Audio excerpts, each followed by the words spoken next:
때는 조선 명종 연간 같은 날 같은 시각에 태어난 세도가의 아들과 비복의 아들. 가문을 지키기 위해 유모가 저지른 끔찍한 악이 바꿔치기. 15년 후 진짜 도련님은 머슴이 되고 노비의 자식은 도련님이 되어 다시 마주하는데 찢어진 벤의 저고리 한 조각에 담긴 슬픈 모정과 엇갈린 두 소년의 운명. 과연 진실은 어떻게 밝혀졌을까요? 조선시대판 왕자와 거지, 그 소름돋는 반전 드라마를 지금 시작합니다.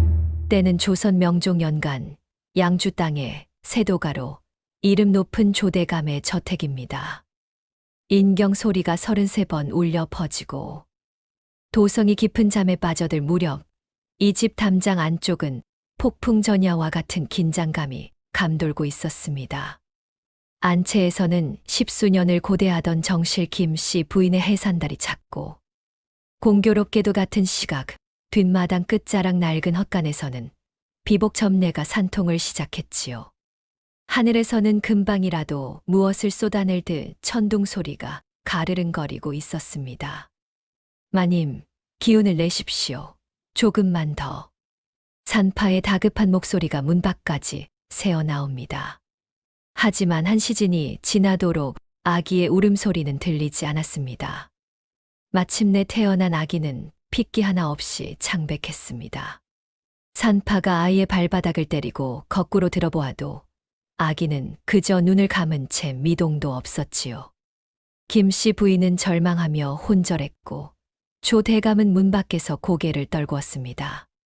가문의 대를 이어야 한다는 압박에 시달리던 유모 최 씨는 이 광경을 보며 서늘한 결심을 합니다.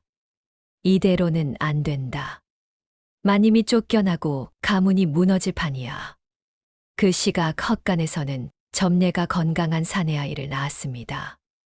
응애, 응애, 빗소리를 뚫고 터져 나오는 우렁찬 울음소리. 하지만 유모 최 씨는 그 소리를 듣고 미소를 짓습니다. 그녀는 죽은 듯한 안채의 아기를 포대기에 싸서 빗속을 뚫고 헛간으로 달려갔습니다. 점례야, 미안하다. 내 아들은 비단 옷을 입고 정승 판서가 될 것이다. 대신 너는 이 아기를 데리고 멀리 떠나거라. 정신이 혼미한 점례의 품에 죽은 아기를 안겨주고 점례의 아기를 빼앗아 안채로 달려간 유모. 안채에서는 곧 아기 도련님이 태어나셨다는 거짓 환호성이 터져 나왔습니다.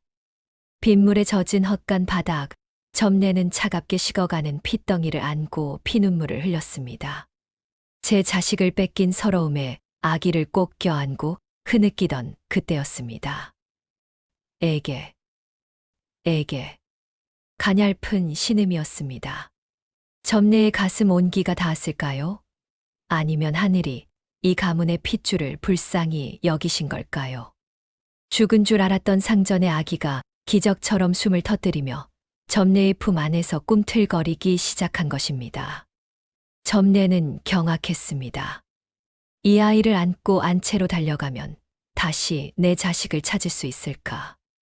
하지만 유모의 서슬퍼런 눈빛과 노비의 자식으로 평생 고생할 제 친자식의 얼굴이 떠올랐습니다. 그래, 도련님. 비록 어미가 누명을 쓰고 살지언정 당신은 제가 머슴으로 남아 키워 목숨을 보존해 드리겠습니다. 대신 제 아들은 부디 그 집의 도령으로 귀하게 살게 해 주십시오. 점례는 아이를 품에 안고 굵은 눈물을 떨어뜨렸습니다. 15년 전 벼락치던 그 밤, 한 아이는 노비의 아들이라는 이름으로 도령이 되었고 진짜 도령은 머슴의 아들이라는 이름으로 살아가게 되었습니다. 강물이 굽이쳐 흘러 바다에 닿듯 15년이라는 세월이 무심히도 흘렀습니다. 그 밤의 비밀을 아는 자들은 입을 닫았고 비밀을 품은 아이들은 각자의 자리에서 무럭무럭 자라났지요. 하지만 여러분, 나무는 속여도 열매는 속이지 못한다고 했던가요? 15년이 지난 양주 조 대감댁에는 묘한 소문들이 돌기 시작했습니다. 먼저 조 대감의 금지옥엽 외아들 한수를 보십시오. 점례의 피를 이어받았으나 비단 도포에 옥관자를 차고 자란 그는 고을에 소문난 난봉꾼이 되었습니다. 글 공부는 뒷전이요. 아버지가 아끼는 골동품을 팔아 투전판을 전전하기 일쑤였지요. 이놈아, 내가 장차 이 가문을 이끌 제목이거늘 어찌 이리 방탕하냐. 조 대감이 불호령을 내려도 한수는 코웃음을 쳤습니다. 아버님, 소자가 이 집안의 유일한 핏줄인데 무엇이 걱정입니까? 가만히 있어도 정승 판서 자리는 제 것인걸요. 그 오만한 눈빛 뒤에는 사실 자신이 진짜 이 집안에 어울리는 사람인지에 대한 그런 모를 불안감이 도끼로 변해 도사리고 있었습니다. 반면 같은 집 행랑채 구석에서 점례의 아들로 자라난 서기는 어떠합니까? 비록 상전의 아들 한수가 입다 버린 낡은 삼배옷을 걸치고 속골을 베러 다니지만 그 기계는 숲속의 대나무처럼 곧았습니다. 서기는 어깨너머로 배운 천자문을 땅바닥에 나뭇가지로 쓰며 홀로 익혔고 그 문장력은 이미 고을 선비들도 혀를 내두를 정도였지요. 점례는 그런 서기를 볼 때마다 가슴이 미어지는 듯 했습니다. 아, 저 귀한 핏줄이 내 자식 대신 소똥을 치우고 있다니. 하늘이 무심하시지. 점례는 남몰래 서기의 밥그릇 밑에 계란 하나를 더 얹어주며 눈물을 훔치곤 했습니다. 서기는 그런 어미를 보며 어머니, 저는 머슴으로 살아도 부끄럽지 않습니다 하며 오히려 점례를 위로하는 효자 중의 효자였지요. 그러던 어느 무더운 여름날이었습니다. 한수가 사냥개를 몰고 마을 어귀를 지나다 땀을 닦으며 쉬고 있던 서기와 마주치게 됩니다. 한수는 묘한 불쾌감을 느꼈습니다. 분명 신부는 천한 머슴인데 서기의 눈빛이 마치 자신을 꿰뚫어 보는 것처럼 맑고 당당했기 때문이지요. 이놈, 머슴 주제의 도련님이 지나가는데 무릎을 꿇지 않고 무엇하느냐. 한수가 휘두른 말채찍이 서기의 얼굴을 향했습니다. 하지만 서기는 눈 하나 깜짝하지 않고 그 채찍 끝을 덥석 잡아챘습니다. 도련님, 길은 널싸우니 피차 비켜가면 그만인 것을 어찌 귀한 기운을 이런 곳에 쓰십니까? 채찍을 쥔 한수의 손이 부들부들 떨렸습니다. 15년 전 운명이 뒤바뀐 두 소년의 첫 대면. 그것은 상전과 노비의 만남이 아니라 사나운 늑대와 고고한 봉황의 대결이었지요. 이날 이후 한수의 가슴에는 이유 모를 증오가 싹 트기 시작했고 서기는 가슴 속 깊은 곳에서 태동하는 기이한 인연의 이끌림을 느낍니다. 여름 매미 소리가 유난히 극성이던 어느 오후였습니다. 평소 조용하던 조 대감의 서재에서 벼락 같은 호통이 터져 나왔습니다. 가문의 상징이자 대대로 내려오는 옥인장이 감쪽같이 사라진 것이지요. 이 옥인장으로 말할 것 같으면 가문의 전답을 관리하고 관아에 보낼 문서를 봉할 때 쓰는 목숨보다 귀한 물건이었습니다. 조 대감의 얼굴이 흙빛이 되어 온 집안을 뒤집어 엎으라 명했습니다. 사실 이 소동의 주범은 다름 아닌 아들 한수였습니다. 지난번 길가에서 서기에게 당한 수모를 갚아주려 잔머리를 굴린 것이지요. 한수는 투전판에서 진 빚을 갚기 위해 인장을 훔쳐내는 척하면서 그것을 서기의 짐꾸러미 속에 깊숙이 찔러 넣었습니다. 아버님, 소자가 어젯밤 보았사온데 머슴 서기가 서재 근처를 서성이는 꼴이 여간 수상치 않았사옵니다. 평소 글공부에 관심이 많다더니 혹여 나쁜 마음을 먹은 게 아니겠습니까? 한수의 이간질에 조 대감의 눈동자가 흔들립니다. 그놈이 그럴 놈이 아닌데 당장 서기의 짐을 가져오너라. 행랑채 구석 서기가 머물던 누더기 보따리가 마당 한가운데 던져졌습니다. 하인들이 보따리를 거칠게 풀자 비단 수건에 쌓인 옥인장이 툭 하고 바닥에 떨어졌지요. 이럴 수가. 내 이놈 서기야. 내 어찌 감히 상전의 물건에 손을 대느냐. 조 대감의 배신감이 극에 달했습니다. 몽둥이가 날아오고 서기는 순식간에 피투성이가 되어 마당에 꿀려졌습니다. 하지만 여러분, 서기의 눈을 보십시오. 매를 맞으면서도 그 눈빛은 흐려지지 않았습니다. 대감마님, 소인은 물건을 훔치지 않았습니다. 굶어 죽을지언정 남의 것을 탐내는 비겁한 짓은 하지 않았사옵니다. 그때였습니다. 한수가 기세등등하게 서기를 발로 차려던 찰나. 서기의 눈에 한수의 소매자락에서 떨어져 나온 낡은 천 조각 하나가 들어옵니다. 그것은 한수가 인장을 숨길 때 실수로 주머니에 넣었다가 빠뜨린 것이었지요. 서기는 본능적으로 그 천 조각을 손바닥에 감추었습니다. 비록 피범벅이 된 손이었지만 그 천 조각에 새겨진 붉은 실의 범 문양을 보는 순간 서기의 심장이 기묘하게 뛰기 시작했습니다.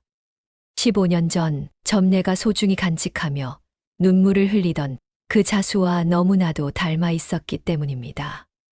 결국 서기는 옥인장을 훔친 죄로 관가에 넘겨지기 전까지 차가운 광 속에 갇히게 되었습니다. 점례는 대청마루 아래 엎드려 머리가 깨지도록 바닥에 찌으며 울부짖었지요. 대감마님, 제 아들은 아닙니다. 차라리 저를 죽여주십시오. 하지만 조 대감은 냉정하게 등을 돌렸습니다.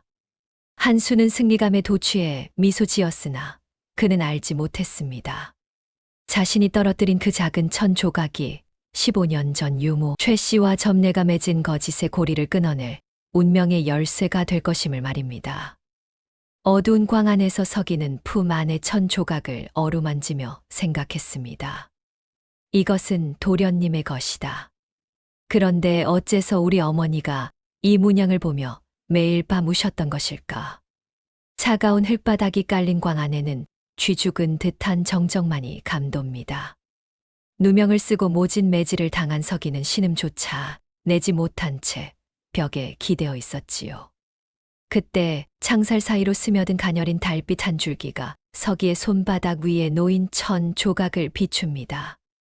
한수의 소매자락에서 떨어졌던 그 낡은 천 조각. 떼국물이 절었으나 그 귀퉁이에는 선명한 붉은 실로 수놓아진 범 문양이 새겨져 있었습니다. 서기는 그 문양을 보는 순간 가슴 속 깊은 곳에서 뜨거운 기운이 치밀어 오르는 것을 느꼈습니다. 같은 시각 참모 점례의 방입니다. 아들의 고초에 넋이 나간 점례는 장롱 깊숙이 숨겨두었던 낡은 보따리를 꺼냅니다. 손때 묻은 보따리 안에는 15년 전 벼락치던 밤의 유모 최 씨가 건네주었던 반쪽짜리 베네저고리가 들어 있었습니다. 아, 내 아들아.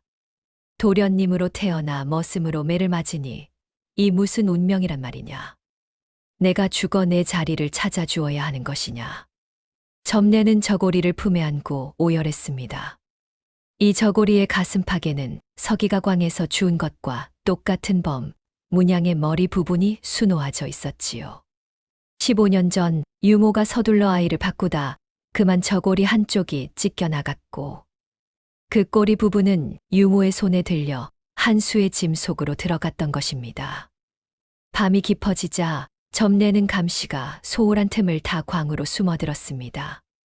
창살 틈으로 피멍든 서기의 손을 붙잡으며 점례는 피눈물을 쏟았지요. 서기야, 미안하다. 이 어미가 못나서 내가 이런 꼴을 당하는구나. 그때 서기가 품 안에서 낮에 주운 천 조각을 내밀었습니다. 어머니, 이것 좀 보셔요. 한수 도령님이 떨어뜨린 것인데 어째서? 어머니가 보물처럼 간직하시던 그 수건과 똑같은 그림이 그려져 있습니까? 점례의 눈이 경악으로 뒤흔들립니다. 서기가 내민 천 조각을 자신의 저고리 단면에 갖다 대자 놀랍게도 찢어진 올과 문양이 마치 처음부터 하나였던 것처럼 완벽하게 딱 들어맞는 게 아니겠습니까? 점례는 입을 태워막고 주저앉았습니다. 하늘이 무너져도 이럴 수는 없었습니다. 15년 동안 금지옥엽 키워온 이 효자. 서기가 사실은 자신이 모시던 조 대감의 친아들이라는 증거가 바로 지금 제 눈앞에서 맞춰진 것입니다. 자신의 친아들 한수는 괴물이 되어 제 형제의 목을 조르고 상전의 아들 서기는 노비가 되어 어미를 위로하는 이 기막힌 천륜의 장난. 진실을 알아버린 점례의 눈빛이 달라졌습니다. 이제 더 이상 슬퍼하고만 있을 때가 아니었지요. 내일 아침이면 서기는 섬노비로 팔려갈 처지였습니다. 점례는 서기의 손을 꼭 잡으며 결연하게 말했습니다. 서기야, 너는 머슴이 아니다. 너는 이 집의 진짜 주인이다. 이 어미가, 아니, 이 죄인이 기어이 내 자리를 찾아주마. 점례는 맞춘 베넷저고리를 품에 넣고 조 대감의 침소로 향합니다. 한편 유모 최 씨는 이 광경을 멀리서 지켜보며 서늘한 칼날을 만지고 있었지요. 동트기 전 차가운 서리가 내려앉은 새벽입니다. 마당 한복판에는 서기를 실어 나를 수레가 준비되어 있고 하인들이 몽둥이를 든 채 서기를 광에서 끌어내고 있었습니다. 포승줄에 묶인 서기의 뒷모습을 보며 한수 도령은 비열한 미소를 짓고 있었지요. 이놈, 섬에 가서 평생 짠물이나 마시며 내 죄를 씻거라. 감히 도련님의 물건을 탐낸 대가치고는 약하지 않으냐? 한수의 조롱에도 서기는 묵묵부답이었습니다. 오로지 품 안에 숨긴 점례 어머니가 건네줄 그 맞춰진 저고리만이 그의 가슴 위에서 뜨겁게 요동치고 있었지요. 개 멈추어라. 이 수레를 멈추지 못할까. 그때였습니다. 안채 쪽에서 머리를 풀어 헤친 점례가 미친 듯이 달려 나와 수레 앞을 가로막았습니다. 조 대감과 김씨 부인까지 소란에 놀라 대청마루로 나옵니다. 점례야, 내 인연 감히 여기가 어디라고 소란이냐. 어서 전연을 끌어내라. 한수가 고함을 쳤지만 점례는 꿈쩍도 하지 않았습니다. 대감 마님, 죽여주십시오. 소인이 15년 전 천벌을 받으시을 저질렀나이다. 점례는 품 안에서 붉은 피가 묻은 베넷저고리를 꺼내 조 대감의 발치에 던졌습니다. 이것을 보십시오. 15년 전 마님이 아드님을 낳으시던 날 직접 수놓으셨던 그검 문양 베넷저고리입니다. 한쪽은 제가 보관해왔고 나머지 반쪽은 바로 한수 도령님이 인장을 숨기다 떨어뜨린 것입니다. 조 대감의 눈이 경악으로 뒤흔들립니다. 직접 내려와 두 조각을 맞춰보니 찢어진 올 하나하나가 마치 자석처럼 달라붙으며 완벽한 범의 형상을 만들어내는 것이 아니겠습니까? 이 문양은 내 아내가 눈이 짓무르도록 수놓았던 것이 아니냐. 그런데 어찌하여 내가 이것을 가지고 있으며 한수가 나머지 조각을 가졌단 말이냐? 점례는 땅바닥에 머리를 찌으며 진실을 토해냅니다. 유모 최 씨가 죽어가는 아기를 들고 찾아와 아이를 바꿨던 일, 자신의 아들을 살리고 상전의 아들을 지키기 위해 15년을 거짓으로 살아온 피 맺힌 세월까지 말입니다. 대감 마님, 지금 팔려가는 저 서기가 바로 마님의 친아드님입니다. 제 배로 낳은 한수가 대감 마님의 핏줄을 사칭하며 진짜 주인을 사지로 몰아넣은 것이옵니다. 그때 뒤에서 이 광경을 지켜보던 유모 최 씨가 비명을 지르며 점례의 머리채를 잡습니다. 아닙니다. 인연이 미쳤습니다. 도령님이 노비의 자식이라니요. 대감마님, 믿지 마십시오. 마당은 순식간에 아수라장이 되었습니다. 조 대감은 벼락 맞은 사람처럼 서 있었고 한수는 사색이 되어 뒷걸음질 쳤습니다. 서기는 포승줄에 묶인 채 눈물을 흘리며 조 대감을 바라보았지요. 아버지. 서기의 입에서 처음으로 터져 나온 그 한마디가 조 대감의 심장을 꿰뚫었습니다. 이제 15년의 거짓이 낱낱이 밝혀지는 순간 가문을 지키려던 유모의 음모는 오히려 가문을 파멸로 이끄는 독이 되어 돌아왔습니다. 마당 한복판에 펼쳐진 베넷저고리 두 조각. 그 붉은 실로 수놓인 범 문양이 마주보는 순간 조 대감 댁의 15년 세월은 일순간에 정지해 버렸습니다. 조 대감은 벼락이라도 맞은 듯 비틀거렸고 김씨 부인은 아이고 내 팔자야 소리를 내지르며 그 자리에서 혼절하고 말았지요. 가장 처참한 것은 바로 한수였습니다. 평생을 천한 것들이라 멸시하며 부려먹던 머슴서기가 진짜 주인이요. 자신이 그토록 무시하던 참모 점례가 친엄이라는 사실. 그것은 한수에게 진실이 아니라 독약이었습니다. 대감마님, 소인이 죽을 죄를 지었나이다. 가문을 살리려 한 일이 이토록 비극이 될 줄은 몰랐사옵니다.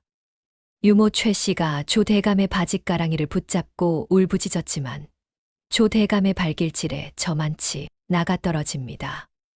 이 고약한 노파야, 내 욕심이 내 핏줄을 머슴으로 만들고 내 가문을 망나니 손에 맡겼구나. 당장 전연을 관가에 넘겨라. 분노한 조 대감의 서슬퍼런 명령이 떨어지자 한수는 본능적으로 깨달았습니다. 이제 이곳에 자신의 자리는 없다는 것을요. 그는 마당에 놓인 칼 한 자루를 낚아채더니 제 친어미인 점례를 밀쳐내고 담장을 넘어 어둠 속으로 달아나 버립니다. 서기야, 내 아들아. 조 대감은 포승줄에 묶인 채 꿇어앉아 있는 서기에게 달려갔습니다. 직접 칼을 들어 아들의 포박을 끊어내는 대감의 손이 바들바들 떨렸지요. 피멍든 서기의 손을 잡고 대감은 대성통곡을 합니다. 내가 내 자식을 몰라보고 매질을 했구나. 이 애비의 눈을 파내고 싶구나. 서기야, 나를 용서하지 마라. 서기는 눈물을 닦으며 조 대감의 손을 맞잡았습니다. 15년 전 죽음의 문턱에서 점례의 품에 안겨 겨우 숨을 이어갔던 그 핏덩이가 이제야 진짜 아버지의 품으로 돌아온 것이지요. 하지만 이 광경을 지켜보는 점례의 심정은 어떠했겠습니까? 진짜 도령서기를 살려낸 공은 크나 제 자식 한수를 가짜 도령으로 앉혀 15년을 속여온 죄 또한 깊었습니다. 무엇보다 제 손으로 정성껏 키운 한수가 도망자가 되어 어둠 속으로 사라진 것이 점례의 가슴에 대못을 박았습니다. 한수야, 내 새끼야, 어디로 가느냐? 점례는 맨발로 한수가 사라진 쪽을 향해 달렸지만 이미 들개 울음소리만 가득한 밤이었습니다. 인생은 참으로 얄궂지요. 비단옷을 얻은 서기는 마음이 무겁고 비단옷을 뺏긴 한수는 도끼를 품었습니다. 도망친 한수는 마을 외곽 수락산 자락에 숨어든 산적대 흑풍조를 찾아갑니다. 평소 대감집 아들로 거들먹거리며 그들과 은밀히 뒷거래를 하던 인맥을 이용한 것이지요. 내 자리를 되찾아야겠다. 그 집의 모든 재물을 너희에게 줄 테니 서기 그놈의 목을 가져오너라. 진실이 밝혀진 조 대감댁은 겉으로는 평화를 찾은 듯 보였습니다. 서기는 비단도포를 입고 안채에 머물게 되었고 유모 최 씨는 관가로 압송되었지요. 하지만 조 대감의 가슴 한구석에는 여전히 가시가 박혀 있었습니다. 바로 어둠 속으로 사라진 또 다른 아들 한수 때문이었습니다. 그 시각 한수는 수락산 깊은 골짜기 산적대 흑풍조의 소굴에 있었습니다. 화려한 비단옷은 갈기갈기 찢기고 눈에는 살기만이 가득한 채 산적 두령 앞에 무릎을 꿇고 있었지요. 두령, 나를 도와주시오. 조 대감댁의 비밀 통로와 금고 위치를 내가 다 알고 있소. 재물은 그대들이 다 가져가되 딱 한 놈. 내 자리를 뺏어간 서기 그놈만은 내 손으로 죽이게 해주시오. 평소 한수에게 뇌물을 받아 먹던 산적 두령은 비열하게 웃으며 잔을 비웠습니다. 좋지. 굴러온 복을 마다할 이유가 있나. 오늘 밤 조 대감댁의 씨를 말려주마. 마을 어귀, 짐승을 잡던 백정 칠성은 산에서 내려오는 심상치 않은 기운을 느꼈습니다. 평소 서기의 영민함을 아끼던 그는 산적들이 움직인다는 소문을 듣고 조 대감댁으로 달려갔지요. 대감마님, 도련님, 지금 이럴 때가 아닙니다. 산적 놈들이 이리로 몰려오고 있소. 칠성의 경고의 집안은 다시 아수라장이 되었습니다. 조 대감은 가솔들을 대피시키려 했지만 이미 한수가 이끄는 산적 무리는 뒷담을 넘어 마당으로 들이닥친 뒤였습니다. 서기야, 나오너라. 내 놈이 도령 노릇을 얼마나 잘하는지 내 눈으로 직접 봐야겠다. 횃불을 치켜든 한수가 소리쳤습니다. 안채 문이 열리고 서기가 천천히 걸어 나옵니다. 손에는 칼 대신 15년 전 그 베넷저고리가 들려 있었지요. 한수야, 이 미친 짓을 멈춰라. 우리는 비록 피는 섞이지 않았으나 15년을 한 집에서 자란 형제가 아니냐. 어머니 점례께서 지금 방 안에서 피눈물을 흘리고 계신다. 닥쳐라. 내 어머니는 조 대감댁 마님뿐이다. 저 천한 참모년이 내 어미일 리 없어. 한수의 칼끝이 서기의 목을 겨눴습니다. 그 순간 산적들이 하인들을 베기 시작했고 집안 곳곳에서 불길이 솟구쳤습니다. 불타는 대들보가 무너져 내리는 가운데 서기와 한수는 마당 한복판에서 마주 섰습니다. 칠성이 칼을 휘두르며 산적들을 막아 세우는 동안 한수는 광기에 찬 눈으로 서기를 향해 달려들었지요. 죽어라. 내 놈만 없으면 다시 예전으로 돌아갈 수 있어. 칼날이 서기의 가슴을 파고들려는 찰나. 안채에서 비명과 함께 누군가 튀어나와 서기의 앞을 가로막았습니다. 화염이 집안을 집어삼킬 듯 타오르는 조 대감댁 마당. 광기에 어린 한수의 칼날이 서기의 심장을 향해 직선으로 뻗어나갔습니다. 서기는 차마 제 손으로 한수를 뵐 수 없어 눈을 감고 죽음을 기다리던 그 찰나. 안 된다. 한수야, 이놈아. 찢어지는 듯한 비명과 함께 낡은 무명 치마를 휘날리며 뛰어든 그림자가 있었습니다. 바로 점례였습니다. 서늘한 칼날은 서기가 아닌 제 자식을 지키겠다고 달려든 점례의 옆구리를 깊숙이 관통하고 말았습니다. 어머니. 아지매. 한수의 손이 바들바들 떨렸습니다. 제 칼끝에 매달린 사람은 자신이 그토록 부정하고 싶었던 천한 친어미 점례였습니다. 점례는 입가에 핏덩이를 쏟아내면서도 떨리는 손을 뻗어 한수의 뺨을 어루만졌습니다. 한수야, 내 새끼야. 이제 그만해라. 내 손에 내 형제의 피를 묻히면 이 어미는 저승에서도 눈을 못 감는다. 점례의 눈에서 눈물이 주르륵 흘러내렸습니다. 그것은 15년 동안 제 자식을 남의 자식으로 둔 죄인이 바치는 마지막 속죄의 눈물이었지요. 점례가 쓰러진 아수라장 속에서 산적 두령은 비열하게 웃으며 가문의 금고를 털기 시작했습니다. 그런데 그때 집안을 포위한 것은 관가의 포졸들이 아니었습니다. 화려한 가마를 앞세운 중무장한 사병들이 들이닥친 것이지요. 모두 멈춰라. 조 대감댁의 영모 현장을 내 눈으로 직접 확인하였다. 가마에서 내린 이는 다름 아닌 조 대감의 반계의 친척, 권력의 실세인 조 판서였습니다. 사실 유모 최 씨에게 아이를 바꾸라고 사주한 배후가 바로 이자였던 것입니다. 조 대감의 적통을 혼란에 빠뜨려 가문을 통째로 집어삼키려 했던 조 판서는 산적 습격을 빌미로 아예 가문을 몰살하고 서기와 한수 모두를 없애려 나타난 것입니다.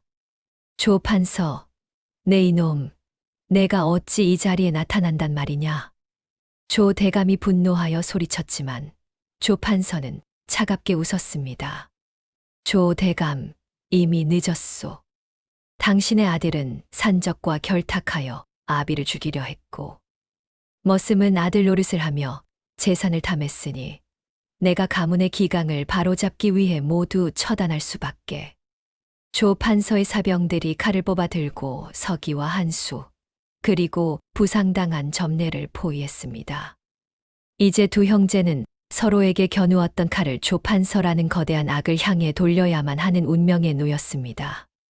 피를 흘리며 쓰러진 점례를 안고 있는 서기, 그리고 제 손으로 어미를 찔렀다는 충격에 넋이 나간 한수. 두 사람은 이제야 깨달았습니다. 자신들이 싸워야 할 상대는 서로가 아니라 15년 전부터 자신들의 인생을 장난질해온 저 탐욕스러운 권력자라는 것을요.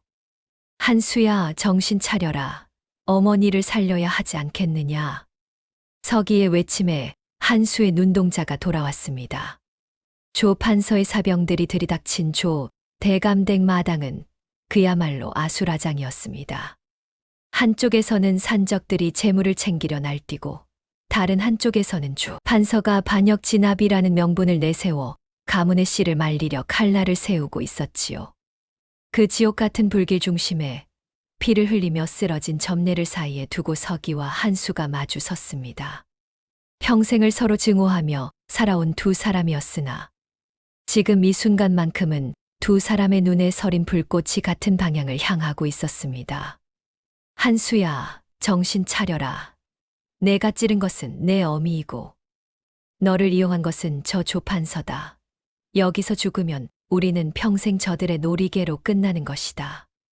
서기의 고함에 한수가 피 묻은 칼을 꽉 쥐었습니다. 제 손으로 어미를 찔렀다는 자책감이 거대한 분노로 변해 조판서를 향했지요.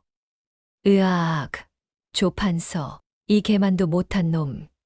내 인생을 이리 망쳐놓고 무사할 줄 알았느냐. 광기에 찬 늑대 한수가 먼저 조판서의 사병들을 향해 몸을 날렸습니다. 그 뒤를 이어 머슴 시절 다져진 괴력을 발휘한 서기가 무너진 대들보 조각을 몽둥이처럼 휘두르며 길을 텄습니다. 백정칠성 또한 큰 칼을 휘두르며 두 형제의 뒤를 지켰지요. 전투가 격렬해지는 와중에도 조판서는 여유를 잃지 않았습니다.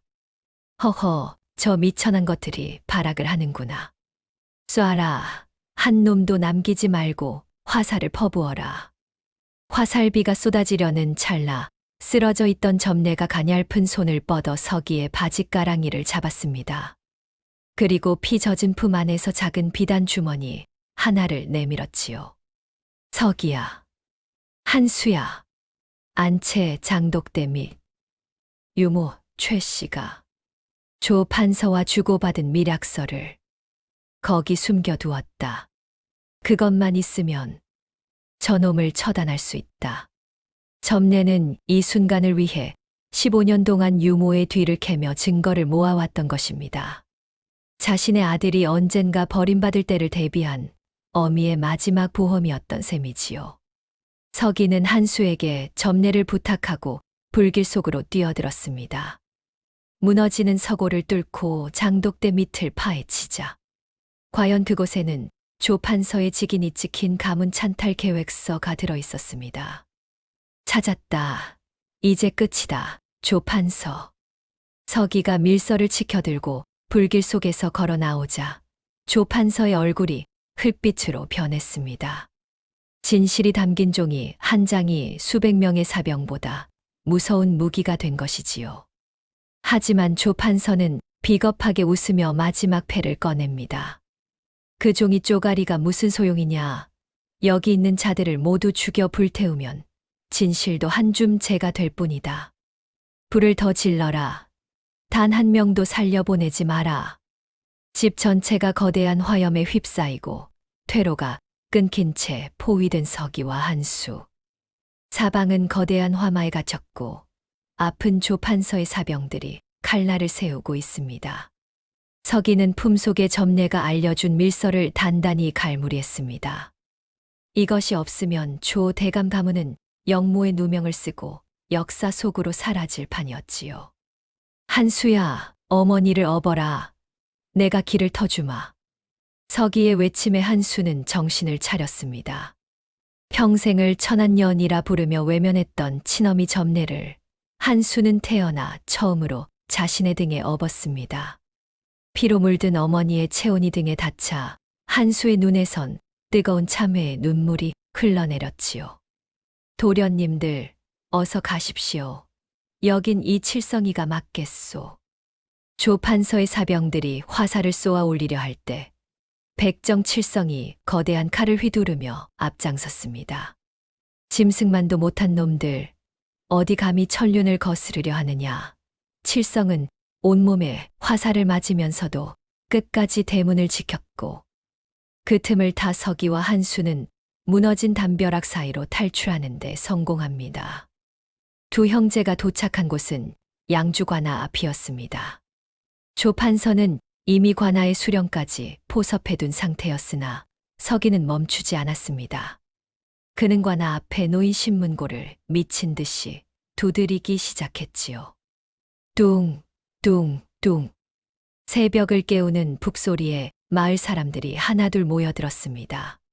서기는 조 판서의 사병들이 뒤쫓아오는 긴박한 상황 속에서 품에서 밀서를 꺼내 높이 치켜들었습니다. 백성들이여 보시오.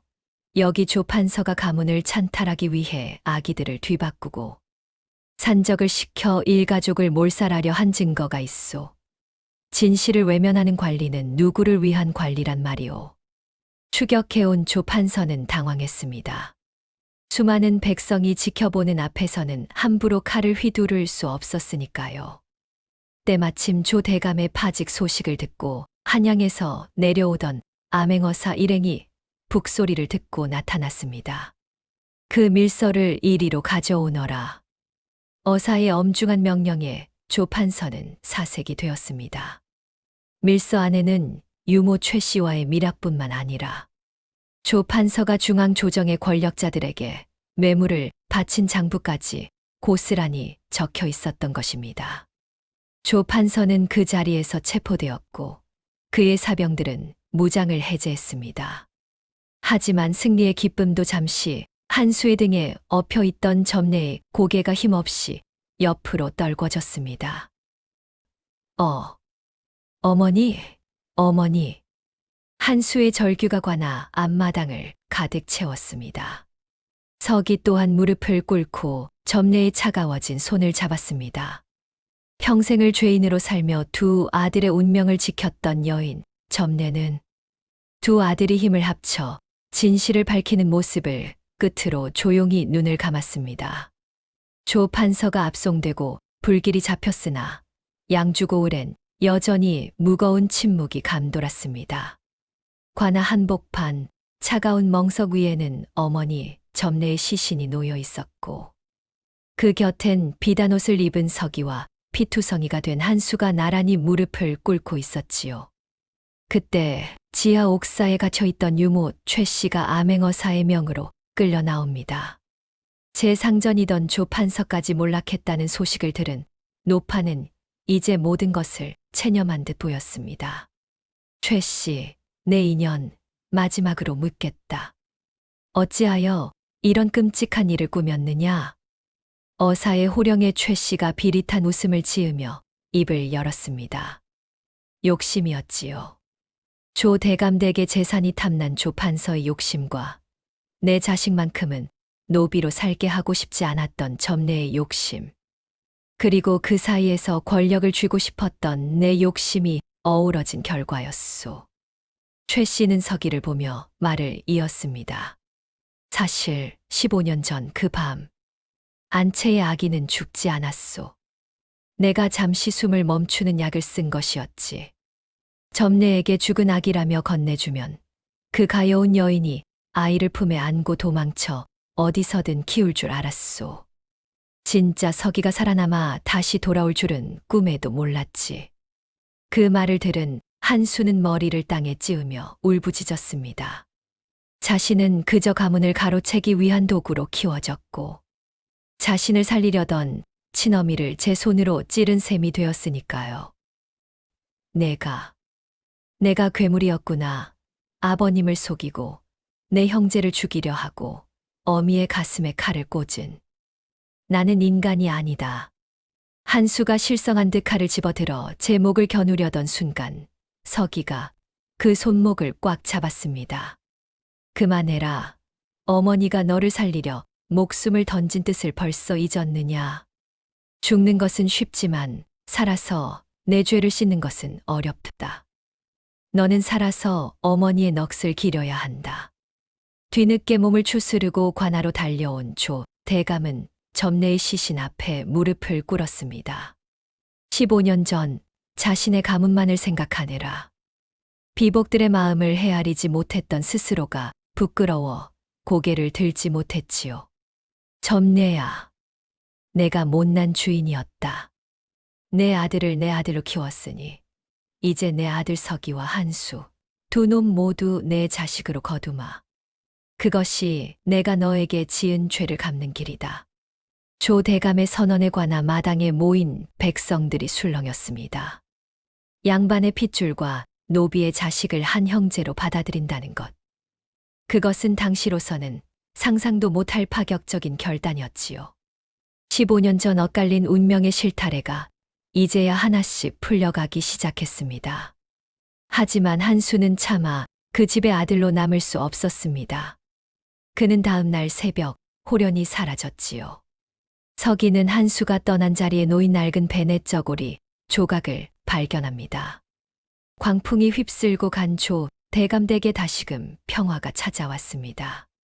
조 판서 일당은 유배지로 떠났고 유모 최 씨는 관가에서 엄벌을 받았지요. 하지만 가장 큰 변화는 사람들의 마음 속에 일어났습니다. 서기는 이제 당당히 가문의 후계자가 되었습니다. 그러나 그는 비단 도포를 입으면서도 머슴 시절 속고를 베던 낫을 서재 한 구석에 두었습니다. 자신이 어디서 왔는지, 누구의 희생으로 이 자리에 섰는지 잊지 않기 위함이었지요. 서기는 조 대감을 설득하여 가문의 문턱을 낮췄습니다. 아버지, 신분이 귀하고 처남은 하늘이 정하는 것이 아니라 그 사람의 됨됨이가 정하는 것이라 배웠습니다. 우리 가문은 이제 피가 아니라 덕으로 사람을 품어야 합니다. 조 대감은 서기의 총명함에 감복하여 가산의 절반을 털어 고을에 서당을 세우고 가난한 아이들이 신분에 상관없이 글을 배울 수 있게 했습니다. 사람들은 서기를 가리켜 누더기를 입었던 봉황이 이제야 하늘을 난다며 칭송했지요. 한편 그날 밤 자취를 감췄던 한수는 어떻게 되었을까요? 서기는 매년 어머니 점례의 기일이 되면 전국 산사를 돌며 한수를 찾았습니다. 그러다 3년째 되는 해 수락산 깊은 곳 작은 암자에서 묵묵히 마당을 쓸고 있는 한 사내를 발견합니다. 화려했던 도련님 한수의 모습은 온데간데 없고 투박한 승복을 입은 채 맑은 눈을 가진 수행자가 서 있었습니다. 한수는 서기를 보고 말없이 미소 지으며 차 한 잔을 내놓았습니다. 서기야. 아니, 대감댁 도련님. 나는 이제야 비로소 내 진짜 이름을 찾았다네. 이름도 신분도 없는 이 산속의 바람이 되어 매일 밤 어머니의 넋을 위해 기도하고 있네. 서기는 품 안에서 소중히 간직해온 범문양 베넷 저고리 두 조각을 꺼냈습니다. 그리고 한수와 함께 점례의 무덤가로 향했지요. 두 형제는 15년 동안 찢겨 있었던 그 1000조각을 어머니의 무덤 앞에 나란히 놓았습니다. 어머니, 보십시오. 이제야 이 저고리가 하나가 되었고 저희 형제도 하나가 되었습니다. 당신이 피로 지켜낸 이 목숨들 부끄럽지 않게 살아가겠습니다. 그때였습니다.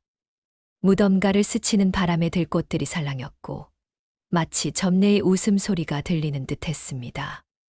운명은 사람을 속이고 갈라놓았으나 어머니의 숭고한 사랑과 형제의 용서는 그 뒤틀린 운명을 바로잡는 가장 큰 힘이 되었습니다. 비단옷을 입었다고 다 고귀한 것이 아니요. 누더기를 입었다고 다 천한 것이 아님을 우리는 이 두 소년의 삶을 통해 보았습니다. 오늘 밤 여러분의 마음속에도 찢겨진 저고리 한 조각이 있다면 용서와 화해라는 실로 꿰매어 보시는 건 어떨까요? 이번 꼬방 야담 재밌게 들으셨나요? 조선의 기막힌 야담 다음 편도 놓치지 않으시려면 구독과 좋아요로 함께 해주세요. 감사합니다.